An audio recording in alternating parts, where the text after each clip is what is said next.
یہ پہلے ڈیٹا اکٹھا کر کے دو مجھے، پھر بتاؤں گا کہ دلیل کیا دینی ہے، ٹھیک ہے؟ اور وہی دلیل ان کو دے دو تم، ٹھیک ہے. ٹھیک ہے؟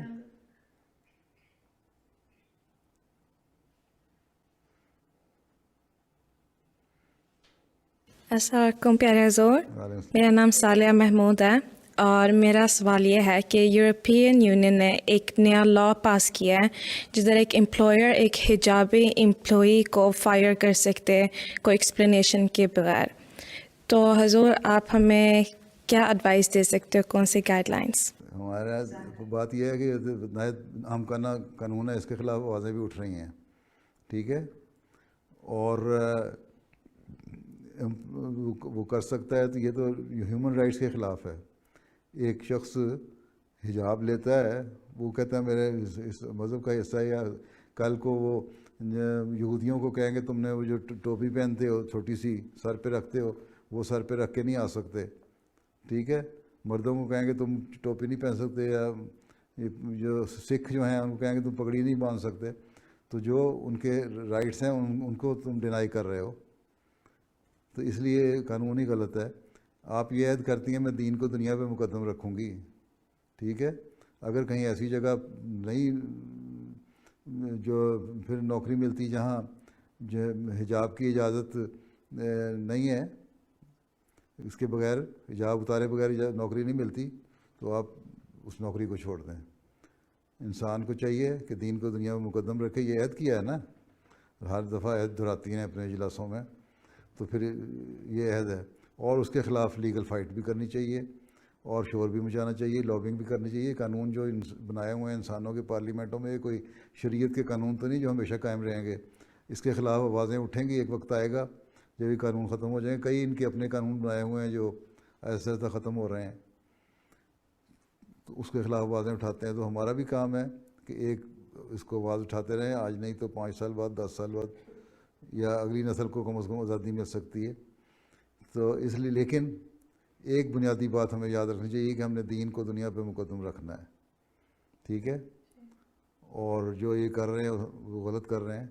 تو ہر ایک، اور پھر یہ ایک طرف کہتے ہیں ہیومن رائٹس کی باتیں کرتے ہیں، دوسری طرف جو رائٹ ہیں عورتوں کے اسلام کے اس کو ڈینائی کر رہے ہیں. تو اس کے خلاف لکھو اخباروں میں. احمدی لڑکیوں کو چاہیے نا کہ لکھیں، اپنے سویٹش اخباروں میں بھی لکھیں، یورپین اخباروں میں بھی لکھیں، جہاں جہاں جس کی سے ہے. ہم اس پہ میں نے کہا بھی ہوا ہے کام کریں، تو آپ لوگ بھی کام کریں، سویڈن میں لکھیں کہ ہیومن رائٹس کے تو وائلیشن تو آپ لوگ خود کرتے ہیں ایسے قانون پاس کر کے. ایک پوٹینشیل شخص ہے، ایک بڑا اچھا کیلیبر کا شخص ہے، ایک اچھی سائنٹسٹ عورت ہے، ایک اچھی ڈاکٹر ہے، سرجن ہے، لیکن اس کو اس کا امپلائر صرف اس لیے فائر کر دیتا ہے کہ جی تم حجاب پہنتی ہو. تو یہ کوئی انصاف تو نہیں ہے. یہ تو اس پوٹینشیل کو ویسٹ کرنے کا ہے، اور ایک اچھے دماغ کو اس کے رائٹ سے محروم کرنے کا سوال ہے، ٹھیک ہے؟ تو اس پہ خلاف لکھیں، لابی کریں، شور مچاؤ. یہاں شور مچانے سے بڑا کچھ ہو جاتا ہے. تم لوگ بھی لکھو، جی ٹھیک ہے؟ جزاک اللہ. السلام علیکم ورحمۃ اللہ وبرکاتہ. پیارے حضور، میرا نام آریہ چودھری ہے. پیارے حضور، میں نے دی مون آف دی پروفیٹس ڈاکومنٹری دیکھی ہے، اور مجھے خلیفۃ المسیح ثانی رضی اللہ تعالیٰ عنہ اور حضرت مرزا بشیر احمد ایم.اے رضی اللہ تعالیٰ عنہ کی آواز سننے کی سعادت نصیب ہوئی، اور مجھے بہت اچھا لگا.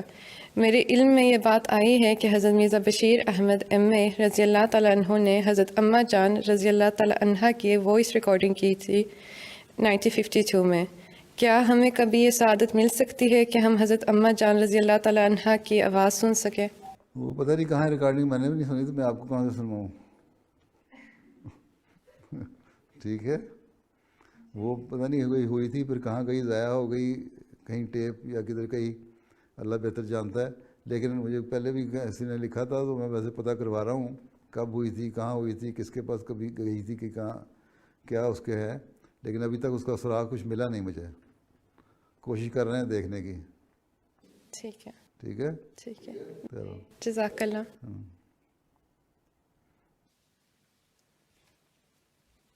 السلام علیکم ورحمۃ اللہ وبرکاتہ. پیارے حضور، میرا نام عطیہ رشید ہے اور میرا سوال ہے کہ اگر ایک انسان پیدائشی کرسچن ہے اور اس نے اپنی پوری زندگی ایک کرسچن کی طرح گزاری ہے تو پھر وہ کس طرح مان سکتا ہے کہ اسلام سچا مذہب ہے؟ تو اس کو زبردستی منوانا ہے تم نے؟ ہم نے کیوں کہا کہ زبردستی کرسچن کو مسلمان بناؤ؟ ہم نے تو اس کے سامنے رکھنا ہے اسلام کی خوبیاں، اسلام کے مذہب کی تعلیم. کرسچینٹی یہ کہتی ہے، اسلام یہ کہتا ہے. حضرت عیسیٰ کی اپنی پیشگوئیاں کیا ہیں، عیسائیت کی اپنی پیشگوئیاں کیا ہیں، حضرت موسیٰ کی اپنی پیشگوئیاں کیا ہیں جس پہ یہ لوگ مانتے ہیں، تورات اور انجیل کو مانتے ہیں، بائبل پہ یقین رکھتے ہیں. تو وہ جب اس کو دیکھ لیتا ہے، بہت سارے پریکٹسنگ کرسچنز ہیں، جب وہ دیکھتے ہیں، سوچتے ہیں اور ساری پیشگوئیاں دیکھتے ہیں اور بائبل کی بھی پیشگوئیوں کو پورا ہوتا دیکھتے ہیں اور حضرت صلی اللہ علیہ وسلم کی جو ہے کہ فاران کے پہاڑوں پہ سے آئے گا اس پیشگوئی کو پورا ہوتا دیکھتے ہیں، تو وہ کہتے ہیں ہاں بات تو سچی ہے. ٹھیک ہے، بائبل کی ہی بعض پیشگوئیاں ہیں جس میں ثابت ہوتا ہے کہ حضرت صلی اللہ علیہ وسلم نے آنا تھا اور ایک آخری زمانے میں نبی نے آنا تھا. یہ سارے پرانے نبیوں نے پیشگوئیاں کی ہوئی ہیں. تو اس کو اگر یہ تعلیم کی سمجھ آ جاتی ہے اور وہ سن لیتا ہے اور مان لیتا ہے تو پھر اس کی ٹھیک ہے. لیکن قرآن کریم نے تو کہہ دیا ہے کہ دین میں کوئی جبر نہیں، ہم نے زبردستی کسی کو مسلمان نہیں بنانا. اللہ تعالیٰ نے یہ تو کہا ہی نہیں کہ زبردستی بناؤ، نہ کبھی اسلام نے کبھی زبردستی بنایا. ٹھیک ہے، بلکہ جنگیں جو ہوتی ہیں اسلام پہ نام لگایا، الزام لگایا جاتا ہے کہ جنگیں اسلام نے کی اسلام پھیلانے کے لیے. اسلام نے جنگیں نہیں کی اسلام پھیلانے کے لیے. مذہب کا معاملہ دل کے ساتھ ہے، کسی کے دل کو نہیں ہم بدل سکتے. ہاں اگر کسی کو سمجھ آ جائے وہ بدلتا ہے.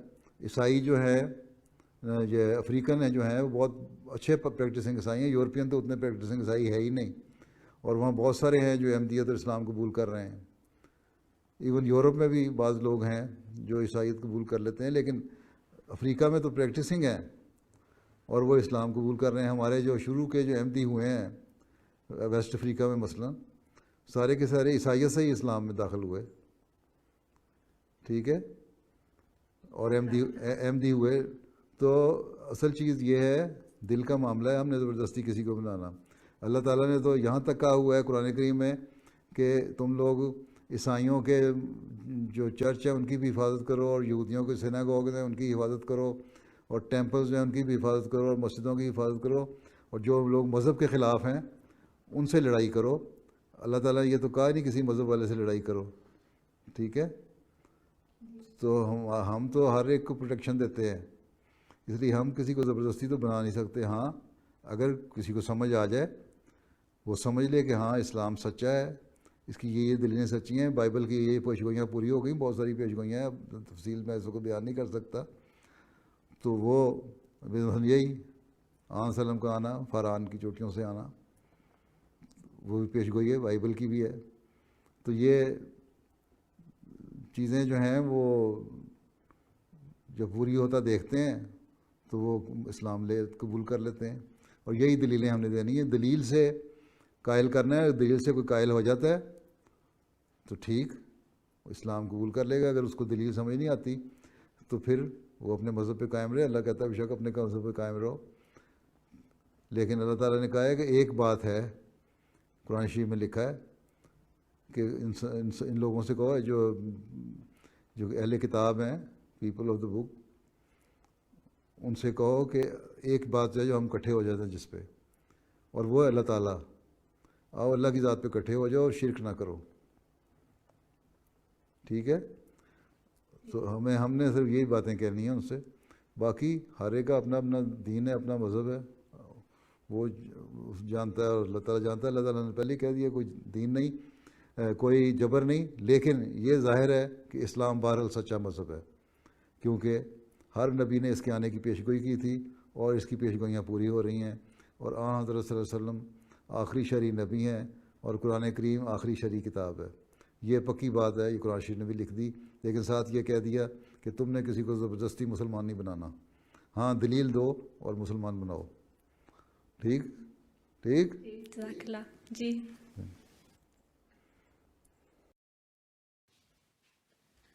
السلام علیکم ورحمۃ اللہ وبرکاتہ. پیارے حضور، خاکسار کا نام خاکسار کا نام نائمہ ارم ہے. حضور انور نے اپنی خدام کے ساتھ کلاس میں سورج مغرب سے نکلے گا کی پیش گوئی کے بارے میں دعا کی ہدایت کی. پیارے حضور، خاکسار اس بارے میں کچھ کہنے کی اجازت چاہتی ہے. ہاں فرماؤ.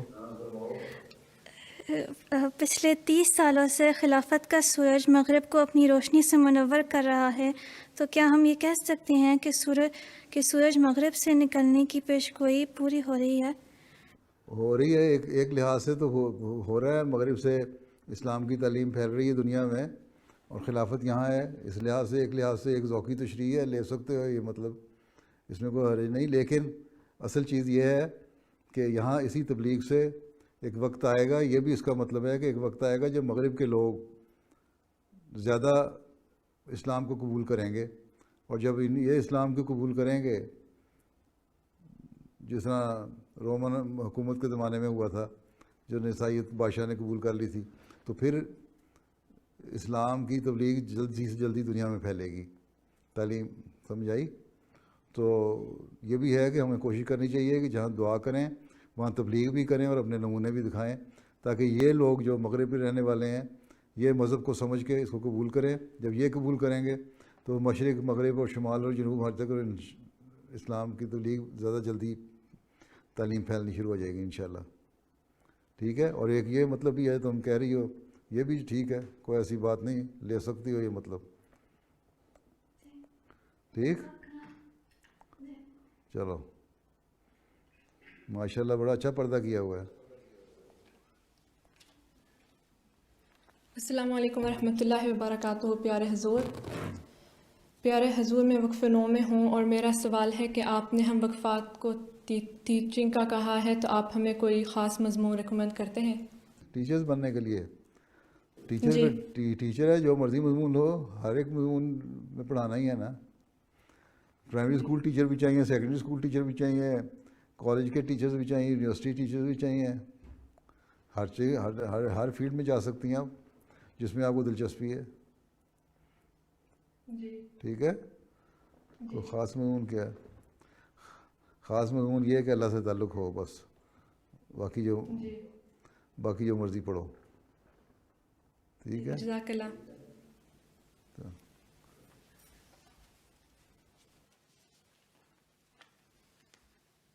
السلام علیکم پیارے حضور، میرا نام عالیہ عروف شاہد ہے، اور میرا سوال ہے کہ جو لوگ وقف نو میں نہیں ہوتے انہیں بچپن سے یہ کہا جاتا ہے کہ وہ اعلیٰ تعلیم حاصل کریں اور ڈاکٹر، ٹیچر وغیرہ بن کر خود کو جماعت کے لیے وقف کریں، لیکن اگر کوئی اعلیٰ تعلیم حاصل نہ کر پائے تو وہ وقف زندگی کیسے بن سکتا ہے؟ جو وقف نو نہیں ہے نا، جو وقف نو ہیں وہ بھی اگر تعلیم حاصل نہیں کرتے، نکمے ہیں، تو ان کو بھی ہم نہیں لیتے. جو وہ کرتے ہیں وہ تم لوگ کر لو، جو وقف نو نہیں ہے. ٹھیک ہے؟ ہمیں بھی تو وقف نو پڑھے لکھے ہی چاہیے. جو نکمہ وقف نو ہے اس کو ہم نے کیا کرنا لے کے. ٹھیک ہے؟ تو وہ یہ کرے کہ وہ دین کا علم حاصل کرے، نمازوں پہ اچھی طرح نمازیں پڑھا کرے، قرآن کریم پڑھے، اس کو ترجمہ پڑھے، اس کو سمجھے، اور پھر جب شادی ہو جائے وہ لڑکی اپنے بچوں کی اچھی تربیت کرے، ان کو اچھا مومن مسلمان بنائے. یہی غیر وقف نو کا کام ہے، یہی وقف نو کا کام ہے. سب سے بڑی ذمہ داری یہی ہے. ٹھیک ہے؟ اگر اعلیٰ تعلیم حاصل نہیں کی تو کم از کم اللہ رسول سے تعلق جوڑنے میں تو تعلیم حائل نہیں نہ ہے، اور پھر آگے بچوں کی تربیت کرنے میں، ان کو اچھا بااخلاق بنانے میں، مذہب سے جوڑنے میں اپنا کردار ادا کرو، اپنا رول پلے کرو. ٹھیک ہے؟ جی جزاکم اللہ پیارے حضور.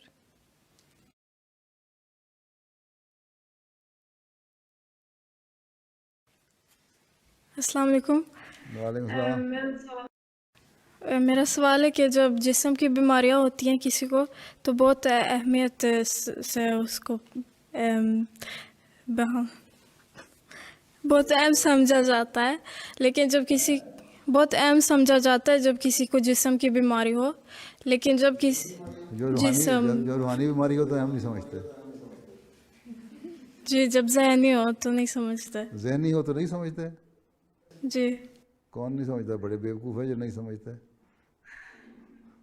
اس کو چھپایا جاتا ہے، تو ہم کیا کریں کہ ذہنی جو اگر کوئی تھوڑی بہت ذہنی ڈپریشن ہو جاتا ہے کسی کو، یا کوئی اور ذہنی بیماری ہو جاتی ہے یا کسی وجہ سے بعض آٹسٹک ہو جاتے ہیں بچے، یا بڑی عمر میں آ کے بعض دفعہ آٹسٹک ہو جاتے ہیں، تو ان کا صحیح طرح علاج ہونا چاہیے، ان کی صحیح طرح نگہداشت ہونی چاہیے، ان کا خیال رکھنا چاہیے، ان کی فکر کرنی چاہیے، اور جو ممکن علاج ہے اس کو کرنے کی کوشش کرنی چاہیے، ان کے جذبات کا بھی خیال رکھنا چاہیے. جو نہیں کرتے وہ بیوقوف لوگ ہوتے ہیں. میں تو یہی کہہ سکتا ہوں، اور کیا کہوں. جی جزاک اللہ. میں تو ہر ایک کو سمجھتا ہوں، اس کا خیال رکھتا ہوں. ٹھیک. اور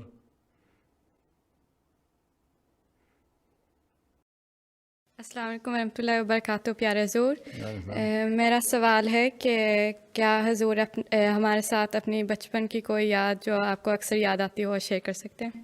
میں بچپن کی یادیں بھول گیا ہوں. ٹھیک ہے. تو بچپن کی ایسی یادیں نہیں، تم لوگوں کی طرح میں یادیں نہیں رکھا کرتا بچپن کی. آج کل کے بچوں کو بڑا شوق ہے یادیں رکھنے کا بچوں کی. لیکن بہرحال بعض باتیں ہوتی ہیں جو ہے یہ بعض یادیں رہ جاتی ہیں. اپنے بزرگوں کا جب ذکر ہوتا ہے تو پھر یادیں آ جاتی ہیں. مثلاً خلیفہ ثانی کے ساتھ جانا، ان کے سامنے بیٹھنا، ان کی بعض دفعہ وہ باتیں کر رہے ہوتے تھے لوگوں سے تو یاد تو نہیں رہتی. یا ایک دفعہ میں چھوٹا سا تھا تو ہمارے دادا حضرت مرزا شریف احمد صاحب نے کہا خلیفہ ثانی کو ملنا ہے، تو مجھے ساتھ لے گئے. وہ دن کا وقت تھا اور حضرت خلیفہ ثانی اوپر اپنے گھر کے جو اوپر فرسٹ فلور میں رہتے تھے، نیچے سے مجھے بھیجا جا کے اطلاع کرو. یہ نہیں ہے کہ بھائی چھوٹا بھائی ہو تو گھر چلے گئے ایک دم، جا کے اطلاع کرو کہ میں آیا ہوں ملنے کے لیے. خلیفہ ثانی تھوڑے سے بیمار تھے، لیٹے ہوئے تھے. تو چھوٹی آپا تھیں وہاں، ان کو میں نے کہا تو انہوں نے کہا ٹھیک ہے بلا لو. کرسی رکھ دی. حضرت خلیفہ ثانی وہاں لیٹے ہوئے تھے. حضرت مرزا شریف احمد صاحب آئے. وہ آ کے تو ان سے باتیں کرنے لگے. کرسی پہ نہیں بیٹھے، انہوں نے کرسی پر چیئر ڈال دی اور پلنگ پہ جو لیٹے ہوئے نیچے دری بچھی تو نیچے بیٹھ گئے مرزا شریف احمد صاحب اور باتیں کرتے رہے. اب باتیں تو مجھے یاد نہیں، میں چھوٹا سا تھا، 8-9 سال کا، تو یہ 10 سال کا ہوں گا. تو بہرحال وہ باتیں کر کے اسی طرح اٹھے اور الٹے قدم واپس چلے گئے. بڑا ادب اور احترام اور لحاظ تھا خلیفہ وقت کا، باوجود بھائی ہونے کے احترام اور لحاظ کرتے تھے. تو وہ ایسی باتیں جو تربیت والی ہیں وہ ذہن میں رہ جاتی ہیں بعض وقت. یہ بڑی مجھے اچھی طرح نقش ہے میرے ذہن میں. اور اسی طرح اور بعض باتیں، حضرت مرزا شریف احمد صاحب مجھے قرآن شریف پڑھایا کرتے تھے اور بڑے، ان کے پاس تو قرآن شریف نہیں ہوتا، لیکن جہاں کہیں میں ضرب زبر زیر پیش کی غلطی کرتا تھا نا سر، فوراً مجھے کہتے تھے یہاں تم نے پیش کو اس طرح نہیں پڑھا، یہاں پیش ہے، یہاں زبر ہے، اس کو آ کرنا ہے یا او کرنا ہے، جو آواز نکالنی ہے. اس طرح ان لوگوں کو زبانی قرآن کریم حافظ نہ ہونے کے باوجود ہر بات اس طرح زبانی یاد تھی. تو یہ چھوٹی چھوٹی باتیں تھیں. تو جو پہلا واقعہ تو میں پہلے بھی کہیں بیان کر چکا ہوں. پھر یہ ہے کہ اجازت لے کے ہمارے یہاں بڑے ہیں بغیر اجازت لیے بچوں کے چلے جاتے ہیں. حضرت مرزا شریف احمد صاحب ہمارے دادا کبھی مجھے ساتھ لے کے جانا ہوتا تھا نا باہر اپنے، تو پہلے آ کے ہماری والدہ سے پوچھتے تھے کہ اس کو میں ساتھ لے جاؤں باہر. یہ نہیں کہ میرا پوتا ہے تو میں ساتھ چلا جاؤں اس کے. پہلے پوچھا ماں سے، پھر انہوں نے اجازت دے دی تو پھر ٹھیک ہے، پھر ساتھ لے کے گئے ہیں. اب یہاں بچے کو اٹھا کے لے جاتے ہیں دادا دادی نانا نانی، پتہ بھی نہیں لگتا کہ کہاں گئے بچے ہیں. تو اس قسم کی حرکتیں نہیں کرتے تھے وہ بزرگ. ٹھیک ہے. جزاک اللہ.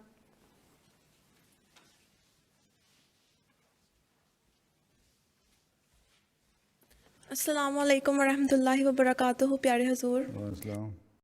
میرا نام کاشفہ الطاف ہے اور میری آپ سے پہلی ملاقات ہے. کمال ہو گیا. حضور، ہماری کلاس میں تھیوری آف ایولیوشن کے بارے میں بحث ہو رہی تھی اور میری ٹیچر نے کہا کہ اکثر مذہبی لوگ اس تھیوری آف ایوولوشن کو نہیں مانتے اور ان کے پاس اس بارے میں کوئی مضبوط دلیل نہیں ہوتی. تو میرا سوال یہ ہے کہ تھیوری آف ایوولوشن کے بارے میں اسلامی نظریہ کیا ہے اور اس کو ہم ان لوگوں کو کیسے سمجھا سکتے ہیں؟ سوال یہ ہے کہ ایولیوشن تو ہوا انسان کا. انسان یہ نہیں ہم مانتے جو ڈارون کی تھیوری ہے کہ کیڑا تھا یا بندر تھا یا بیٹل تھا یا جانور تھا تو اس سے انسان بن گیا. انسان تھا لیکن اس کی اپنی سٹیجز تھیں شروع کی. انیشیل سٹیجز میں وہ بالکل ہی حرکتیں اس کی ایسی تھیں جیسے وہ بندر والا کیو میں رہنے والا یا جنگلوں میں رہنے والا تھا. پھر آہستہ آہستہ اس کو عقل آتی رہی, ڈیولپمنٹ ہوتی رہی, لیکن بندر جو تھا وہ بندر کی نسل چلی, اسے جو انسان تھا اس کی سے انسان کی نسل ہی چلی.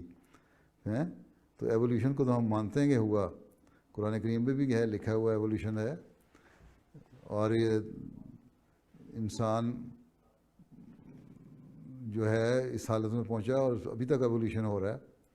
اس لیے ہم تو یہ نہیں کہتے کہ ایولیوشن نہیں ہوا, انسان کا ایولیوشن ہوا اور اس اسٹیج پر پہنچا. ابھی بھی مختلف حالتیں پیدا ہوتی جا رہی ہیں, لیکن جو بندر تھے وہ بندر تھے, جو بیٹل تھے وہ بیٹل تھے, جو جانور تھے وہ جانور تھے.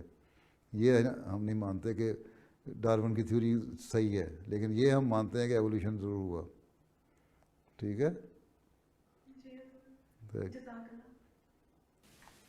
السلام علیکم ورحمۃ اللہ وبرکاتہ. پیارے حضور, وعلیکم السلام. میرا سوال, میرا نام بریرہ احمد ہے اور میرا سوال یہ ہے کہ کیا آپ نے کبھی لیلۃ القدر کو ایکسپیرینس کیا ہے, اور اگر کیا تو وہ کیسا تھا؟ تم نے کیا کبھی؟ نہیں, میں نے نہیں کیا کبھی. اچھا, بس بعض دفعہ لگتا ہے کہ لیلۃ القدر ہوگی, دعاؤں میں اللہ تعالیٰ بعض دفعہ ایسی حالت پیدا کرتا ہے. تو یہ اللہ تعالیٰ بہتر جانتا ہے کہ معین طور پہ کئی موقع ایسے آتے ہیں لگتا ہے کہ تھی.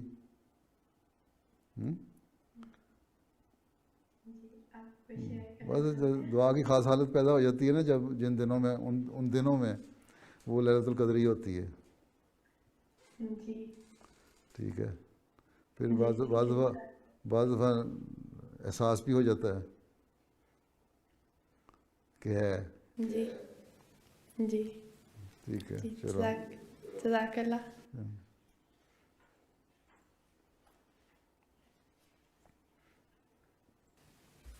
السلام علیکم پیارے حضور. وعلیکم السلام. ماشاء اللہ بڑا اچھا پردہ کیا ہوا ہے. جزاک اللہ. خاکسار کا نام فضا ارم ہے اور خاکسار کا سوال ہے کہ مغربی معاشرے میں ہمیں احمدیہ کو جن مسائل کا سامنا ہے, جماعت اس میں ہماری کیا مدد کر سکتی ہے, مثلا ان کی ایجوکیشن میں؟ اس کے لیے ہے کہ بچوں سے بچپن میں دوستی پیدا کریں, ان کو بتائیں کہ اسکولوں میں یہ باتیں غلط بتائی جاتی ہیں. اور بچوں کو عقل خود بھی ہوتی ہے کہ وہ بعض دفعہ ان کی باتیں سن کے حیران ہوتے ہیں. مثلا ایک ماں نے بتایا اس کی 5 سال کی بچی تھی, اسکول گئی تو فارم فل کرنے والی اسکول نے ٹیچر نے اسے کہا پوچھا بتاؤ تمہارا جینڈر کیا ہے. تو وہ لڑکی ہنسنے لگ گئی, کہتی اس کو نہیں پتہ کہ میں لڑکی ہوں. اب وہ زبردستی اس کو بتانا تھا کہ نہیں اگر تم کو میں لڑکا ہوں تو میں لڑکا لکھوں. اب یہ کوشش یہ ہوتی ہے کہ اس طرح کی باتیں کی جائیں. تو ماؤں کو چاہیے کہ بچوں کے ساتھ دوستی کریں, بچپن سے ہی ان کو بتائیں کہ دیکھو بعض باتیں غلط ہوتی ہیں جو ابھی اس عمر میں تمہارے لیے مناسب نہیں کرنی. جب تمہاری عمر آئے گی تمہیں آپ ہی پتہ لگ جائیں گی یا تمہیں ہم بتا دیں گے. اور جو بڑی لڑکیاں ہیں 12, 13, 14 سال کی, ان سے پھر کھل کے باتیں کریں اور ان کو بتائیں تاکہ ان کو بھی پتہ لگے کہ کیا چیزیں صحیح ہیں اور کیا چیزیں غلط ہیں. اس میں شرمانے کی ضرورت نہیں ماں باپ کو پھر. اور اگر کوئی ماں باپ اتنے پڑھے لکھے نہیں تو بڑے بہن بھائی جو ہیں ان کو پھر چاہیے کہ وہ ان کو سمجھائیں اور بتائیں کہ بہنوں کو بتائیں, بھائی کو بتائیں کہ کس طرح ان چیزوں سے بچنا ہے, کیا کیا چیزیں غلط ہیں. آپس میں ایسے تعلق ہوں بچوں کے ساتھ کہ وہ تمہارے سے شیئر کریں اپنے اسکول کی باتیں, اور جب شیئر کریں تو ان سے باتوں میں ان کو سمجھایا جائے کہ یہ غلط چیز ہے, یہ اچھی چیز ہے. ٹھیک ہے, شرمانے کی ضرورت کوئی نہیں. ہاں ٹھیک ہے جی, جزاک اللہ. جزاک اللہ. چلو جی صدر صاحبہ, وقت ختم ہو گیا آپ کا. کافی سوال کر لیے ہیں آپ نے, ہے نا صدر امسا؟ جی جزاک اللہ. اچھا جزاک اللہ. بیٹھو آرام سے. اللہ حافظ، السلام علیکم.